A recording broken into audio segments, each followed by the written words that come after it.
શહેરના મૈધરપુરાના diamond market સનસનીખેજ લૂંટની ઘટના બની છે।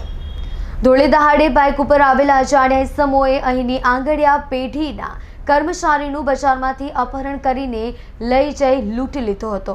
₹88 લાખની લૂંટની આ ઘટનાની જાણ થતાં સુરત શહેર પોલીસ દોડતી થઈ ગઈ છે। પ્રાથમિક વિગતો એવી છે કે મૈધરપુરામાં ભવાનીવડ હરિપુરા ખાતે આવેલી જૂની આંગડિયા પેઢી પટેલ ડી પ્રવીણકુમાર એન્ડ કંપનીનો કર્મચારી ₹88 લાખ રોકડા લઈને નીકળ્યો હતો। કર્મચારીનું બાઇક પર આવેલા અજાણ્યા ઇસમોએ લમણે બંદૂક મૂકીને અપહરણ કર્યું હતું।